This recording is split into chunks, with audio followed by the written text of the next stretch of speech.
Dan insyaAllah malam ini kita akan mengupas tajuk yang ke-7, ya, iaitu tekun bekerja. Tekun bekerja. Daripada kitab 40 hadis, adab orang mukmin, akhlak syar'i.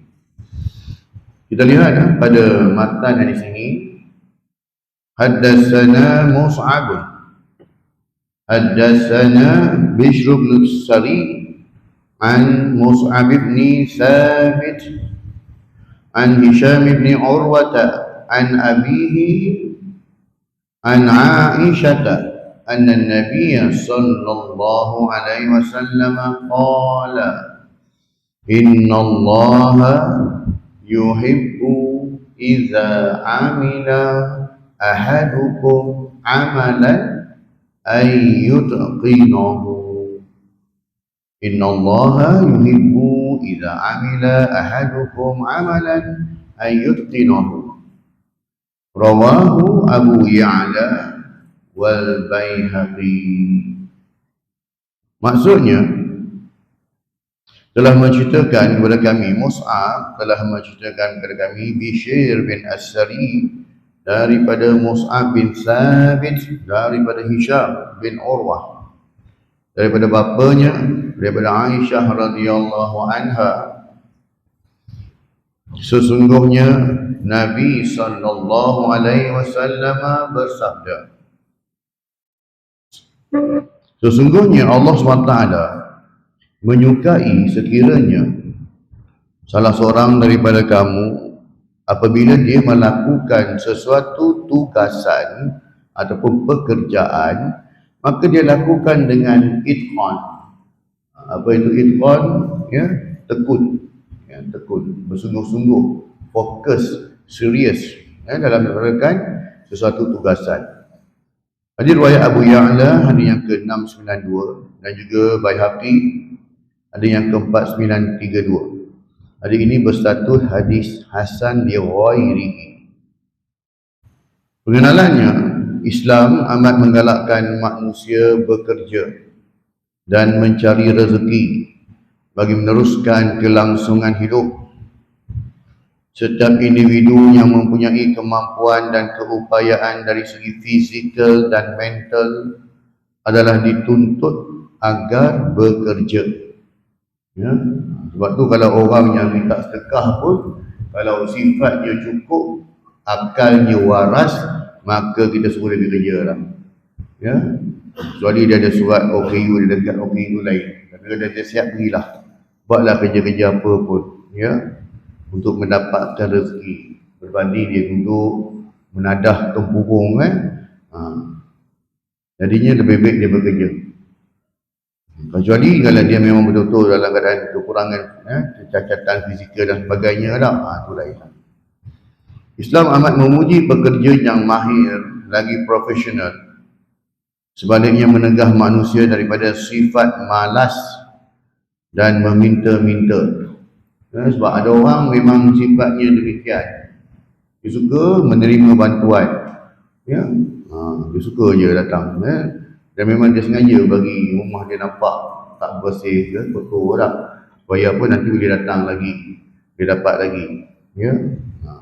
Jadi kita manusia ni macam-macam pemikiran dia tak. Ada orang nak mudah aja, ada orang betul-betul dia sungguh-sungguh dia bekerja. Bekerja boleh menjadi ibadah yang terbaik kerana ia juga merupakan sunnah Nabi SAW.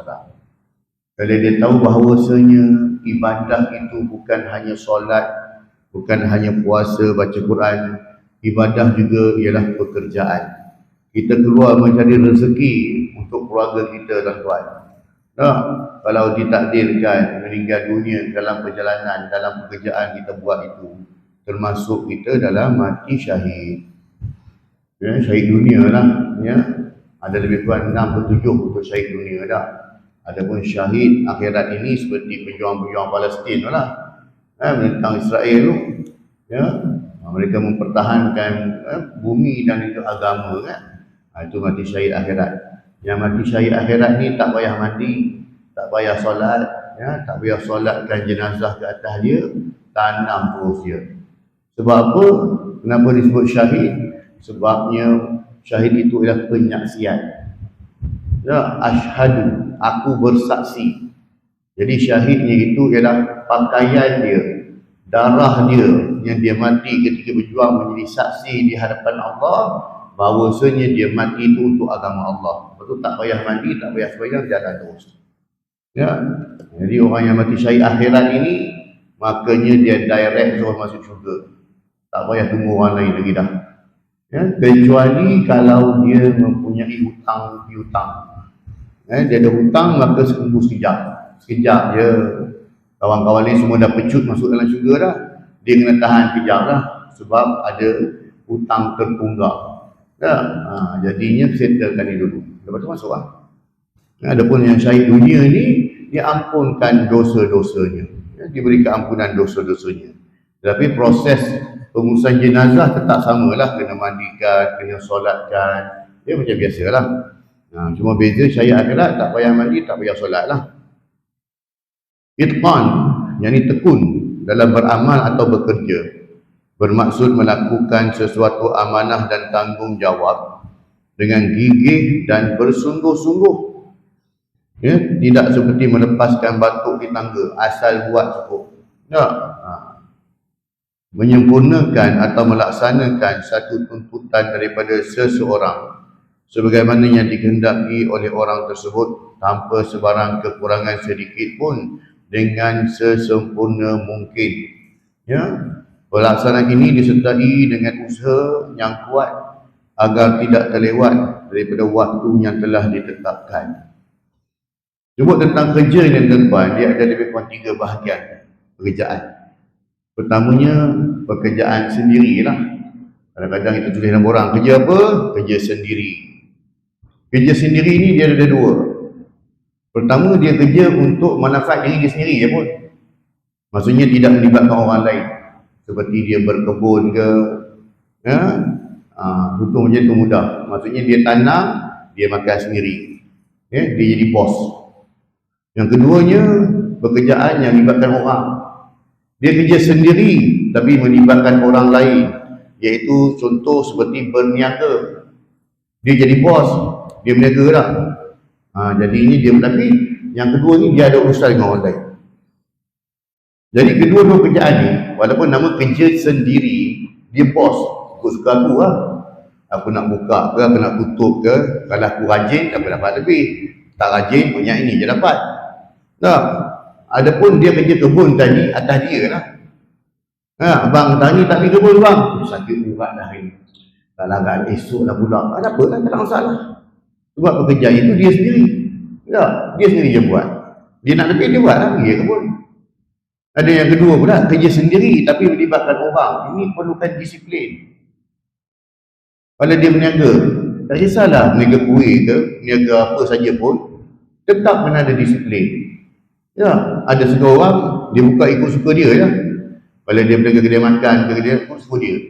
Time dah orang makan dia tutup. Cuti. Cuti ada besar tak? Ya. Dia rasa nak buka, dia buka. Dia rasa nak tutup, dia tutup. Ini kadang-kadang susah sikit. Sebab dia melibatkan usaha dengan orang. Paling kurang maklumkan lah. Beritahu dah, minggu depan kami tutup seminggu. Bercuti ke Korea dengan contoh dah. Maklumkan. Sebab dia melibatkan orang. Dan dia melibatkan orang kata reputasi hasil kerja dia kan. Sama juga kalau seorang tu dia ambil upah menjahit, buat kuih pun, kualiti kena jaga sebab dia melibatkan orang.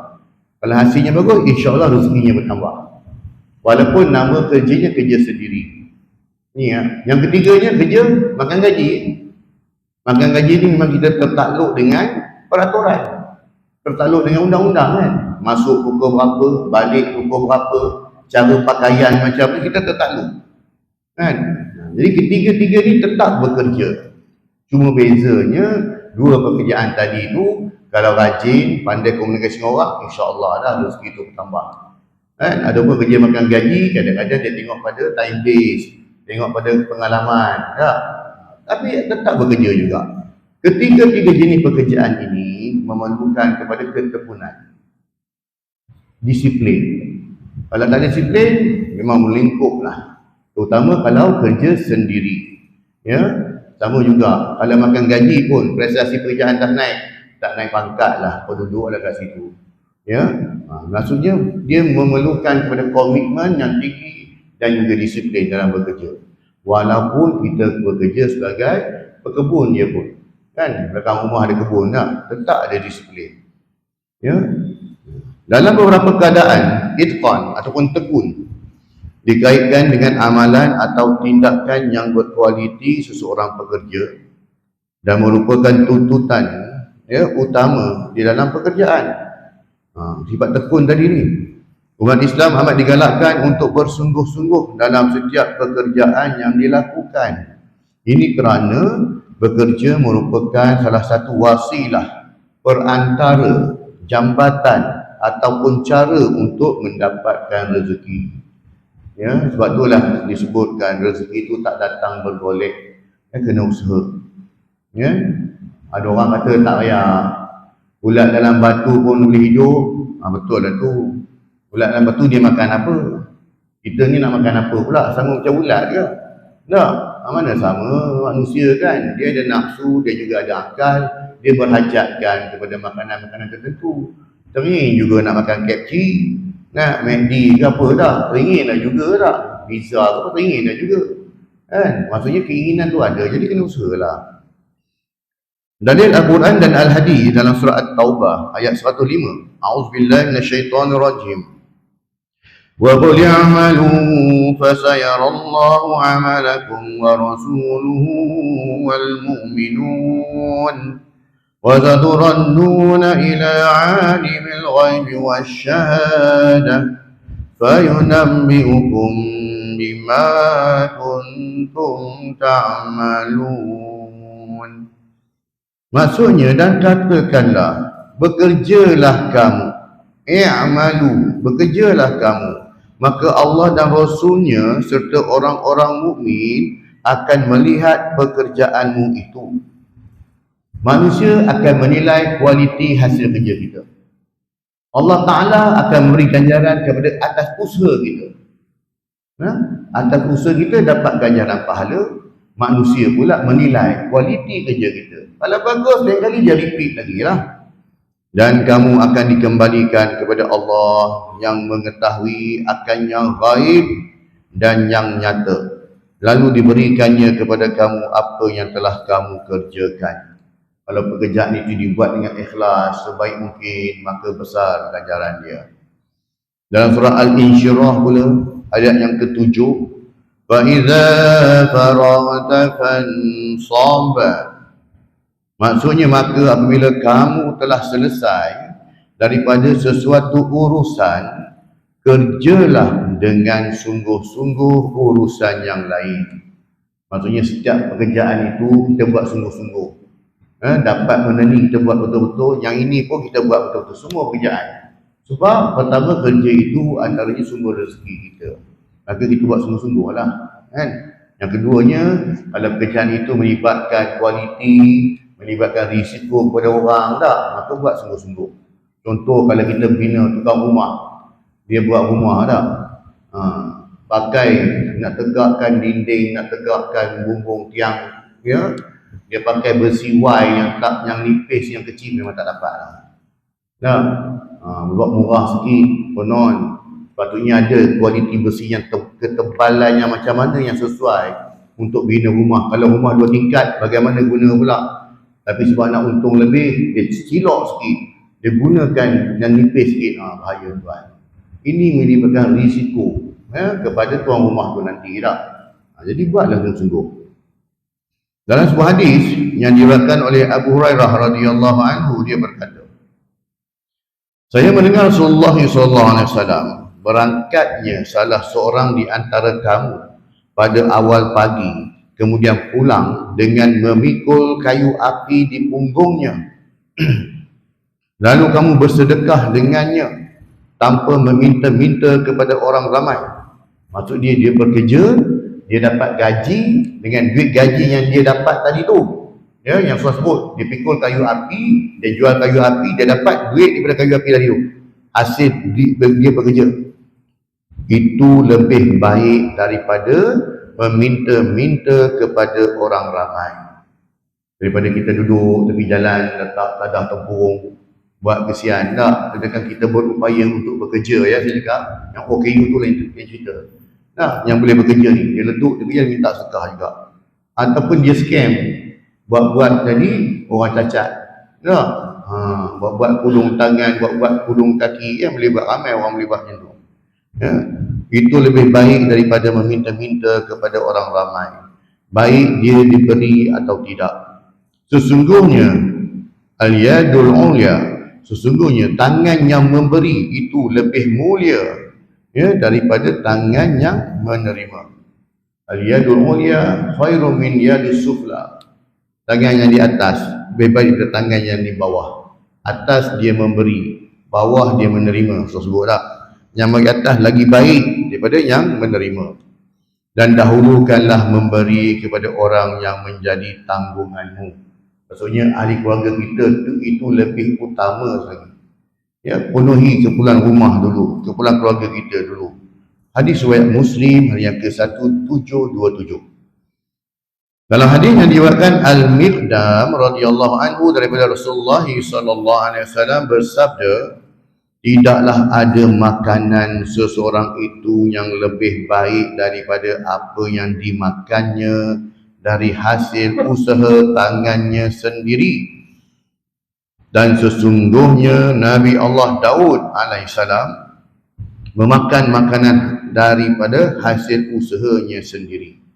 Nabi Daud tanam sendiri, makan sendiri. Tak? Hari ni orang viral, padi pun dia tanam dalam rumah. Saja test tengok. Kan? Buat saiz dalam 6x4, kalau lebih kurang buat sikit je. Dia tanam padi sendiri. Kan? Tengok kalau boleh tu buat sendiri tak? Sendiri tanam, sendiri tuai, sendiri makan. Ya? Nabi Daud alaihissalam makan daripada hasil tangannya sendiri. Maksudnya baginda tanam sendiri tanaman dan baginda makan sendiri. Itu lebih baik. Ya? Ataupun hari ini kalau kita duduk rumah pun sama ada tanah sikit boleh berkebun.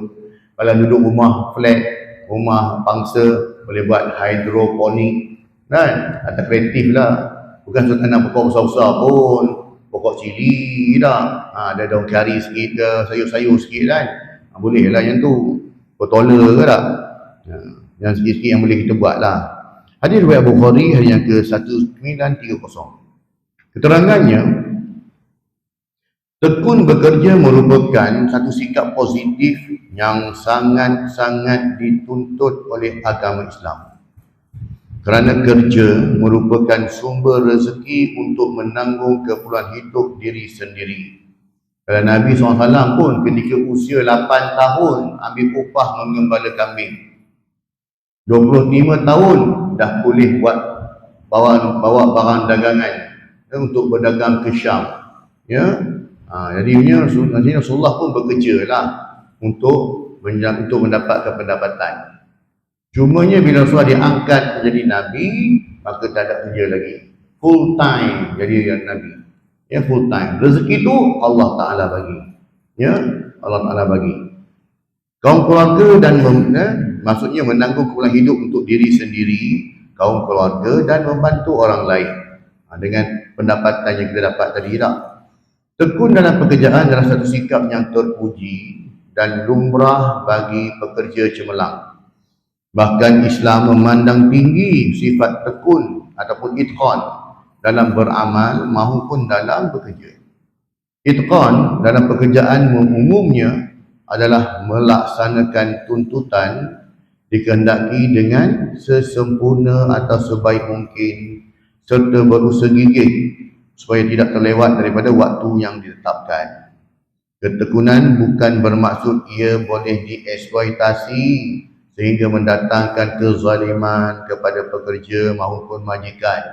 Kalau seorang dia ni majikan, dia bos, dia CEO, dia nakkan produk yang lebih, dia tekan pekerja dia, suruh kerja lebih masa, overtime. Tetapi overtime gajinya ciput. Dah paksa bekerja macam tu juga kan. Maka itu dah menzalimi. Ya. Dia ada timbal balik lah. Kan? Ketekunan ialah satu sifat yang diperlukan oleh seseorang pekerja.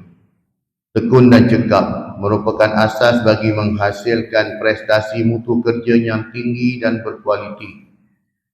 Pekerja yang tekun dan cekap sentiasa menyukai pekerjaannya tanpa jemu, tidak berputus asa serta tidak lalai daripada memberikan perhatian dan penelitian terhadap kerja yang dilakukan.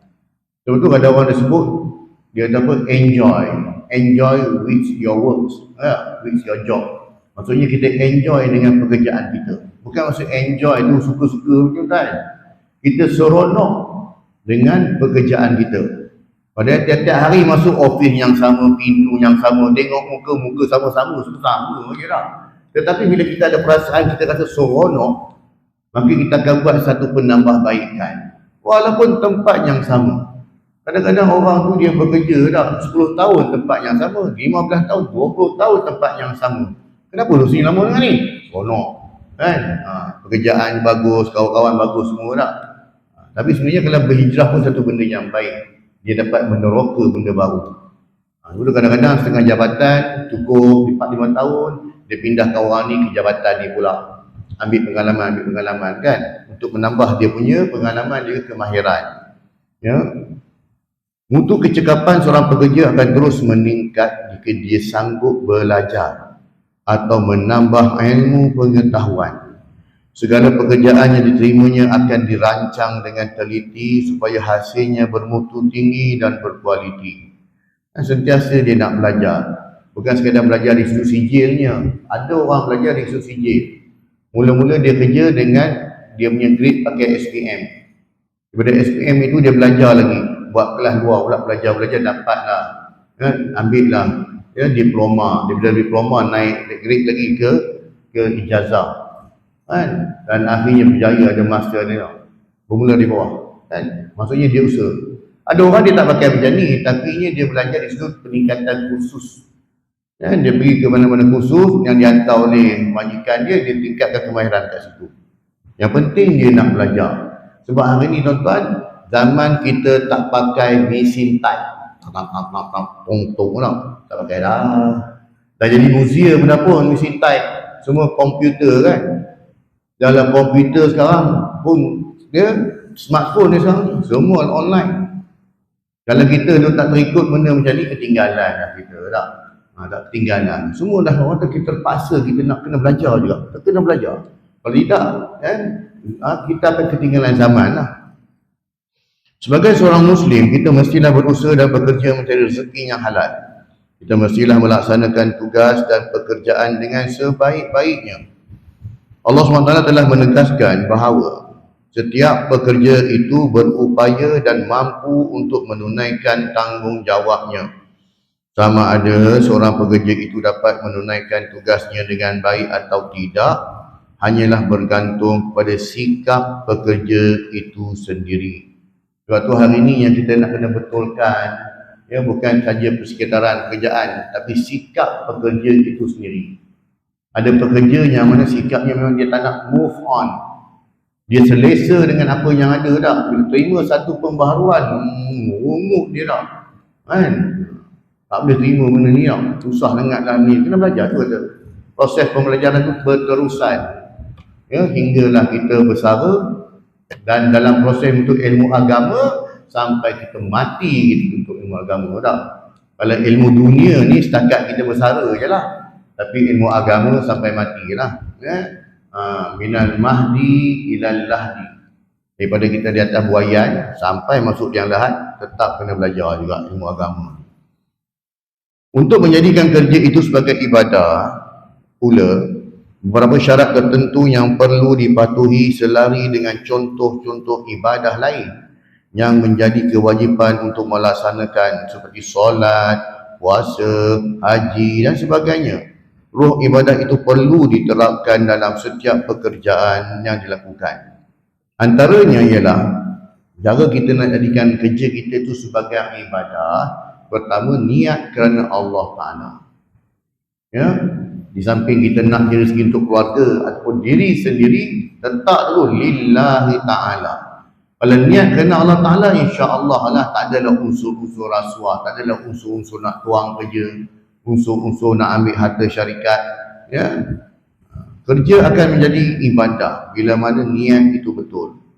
Niat yang betul perlu semata-mata untuk mencari keredaan, mentaati perintah dan menjauhi larangan Allah Subhanahu Wa Taala tanpa dipengaruhi lain-lain tujuan. Niatnya tidak betul akan menjadikan kerja itu menyimpang daripada tujuan ibadah. Contohnya, untuk mencari nama, pangkat, kekayaan, mengharapkan pujian dan seumpamanya. Ada orang yang target, aku kerja sini, aku bagi tempoh 10 tahun, aku akan ganti tempat bos. Nah, dia letak kedudukannya, dia membuat kerja, tak dapat. Bila tak dapat, apa jadi tuan? Dia kecewa kan? Bila dia kecewa, apa dia buat? Dia pernah fedak, kualiti kerja pun menurun. Sebab dia target, tak salah pun, tapi letak kerana Allah. Kalau dia letak kerana Allah, yang kedua dia letak kerana dunia. Kalau dia tak dapat, dia faham. Kenapa aku tak dapat? Tak ada apa Allah Ta'ala bagi, tahan sekejap. Allah tergantikan dengan benda yang lain. Tapi kalau semata-mata letak kerana target nak kedudukan, bukan kerana Allah, bila dia tak dapat, dia akan kecewa. Bila dia kecewa, kualiti kerja pun menurun dan dia mula hasut orang lain. Company kita tak bagus, tak bagi kau pergi cari kerja lain. Tak. Sebab apa? Niat tak betul. Kalau niat kerana Allah, dia faham. Kalau dia tak dapat pun, ini semua ketentuan Allah SWT lah. Kan? Sebab tu kita ada rukun iman yang keenam, beriman kepada qada dan qadar. Kan? Yang keduanya, tunaikan tanggungjawab asas. Untuk menjadikan kerja itu ibadah, jangan sampai kita terpaksa mengorbankan ibadah-ibadah yang hakiki yang perlu ditunaikan seperti solat, puasa dan sebagainya. Kerja punya rajin sampai tak semayang. Kan? Mana nak datang keberkatan? Keberkatan hidup, keberkatan rezeki tak ada. Kerjalah rajin macam mana pun, kalau tak solat, tiada keberkatan. Ketiga, pekerjaan yang selaras dengan tuntutan syarak. Sesuatu pekerjaan hanya akan dianggap ibadah apabila pekerjaan itu dianggap halal dari sudut syarak. Oleh itu, kerja yang tidak selari dengan ketentuan syarak akan terkeluar daripada maksud ibadah. Kerja dengan company judi, company arak, kerja sebagai penarik kereta atau sebagai bouncer tak? Pukul orang lagi pukul, kerja dengan alung tak? Benda-benda yang menzalimi orang ni, maka tiada keberkatan dan ditegah oleh syarak lah. Yang keempat, tunaikan tanggungjawab sesama manusia. Tanggungjawab terhadap manusia lain perlu juga ditunaikan, walaupun hakikatnya mempunyai hubungan dengan soal kewajipan, seperti berzakat, bersedekah, bantuan untuk anak yatim dan sebagainya. Ini tanggungjawab kita sesama manusia, sesama Muslim. Yang kelimanya, menanamkan sifat mulia. Setiap orang perlu mempunyai nilai-nilai murni dalam diri mereka, seperti sabar, dedikasi, berani, usaha, dan usaha yang berterusan dan seumpamanya.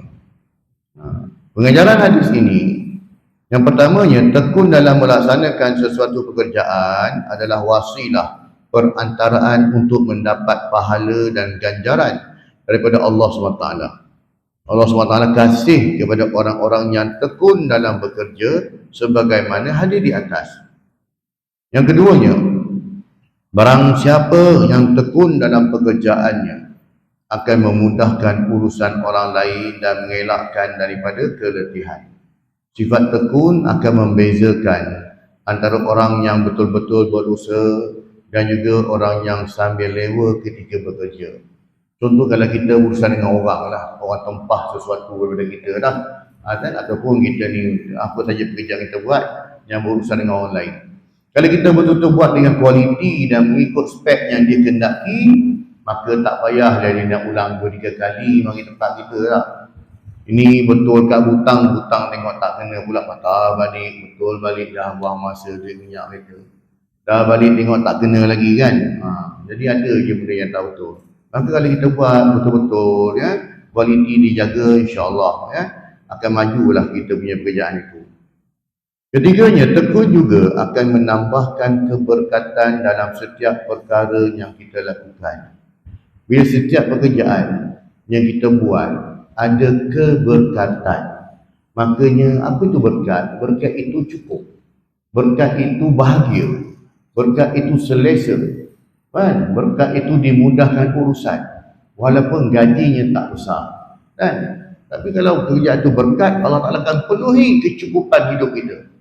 Lepas tu kita banyak minta pada Allah Ta'ala, bukan kita minta kaya, tapi kita minta, ya Allah, kau cukupkan rezeki aku, ya Allah. Allahumma afini bihalalika an haramika. Kau cukupkan rezeki aku dengan perkara-perkara yang halal, ya Allah. Rezeki-rezeki yang halal berbanding dengan rezeki-rezeki yang haram. Ya. Kesan pada tekun bekerja ini, tekun dalam bekerja akan beri kesan yang positif serta motivasi yang tinggi kepada individu tersebut. Antaranya apa?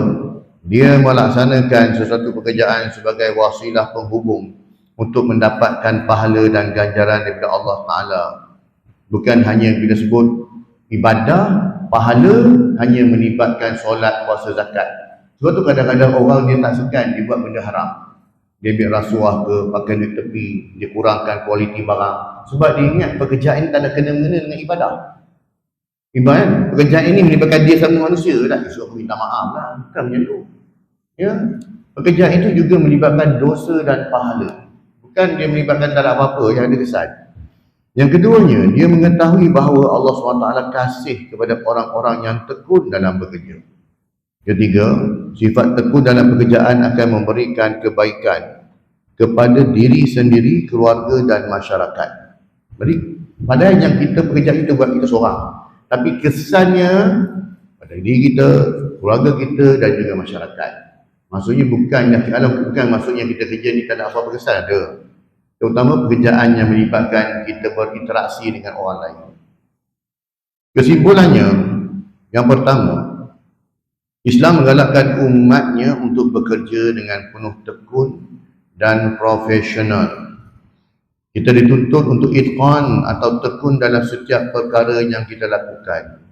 Ini kerana sifat tekun merupakan salah satu lambang sebagai seorang Muslim. Bila orang sebut orang Islam je, oh positif. Jangan bila orang sebut orang Islam, orang Melayu, kualiti kerja tak ada, kerja malas, tak nak macam. Tambahan pula, kita sebagai seorang yang beragama Islam dituntut untuk ikhlas dan bersungguh-sungguh dalam setiap amal solat, ibadah, sikap dan kehidupan kita. Keduanya, ketekunan adalah satu sifat yang amat diperlukan oleh seseorang pekerja. Setiap pekerja akan dapat meningkatkan kecekapan masing-masing sekiranya mereka tekun. Ketekunan dalam bekerja merupakan perkara yang dituntut, manakala sifat bekerja sambil lewa adalah dilarang sama sekali oleh Islam. Ketiganya, meskipun Islam menuntut umatnya agar tekun dalam melaksanakan sesuatu pekerjaan, namun janganlah ia menjadi penghalang atau membuatkan mereka lalai daripada melaksanakan ibadah-ibadah khusus, yakni ibadah-ibadah wajib kepada Allah Ta'ala.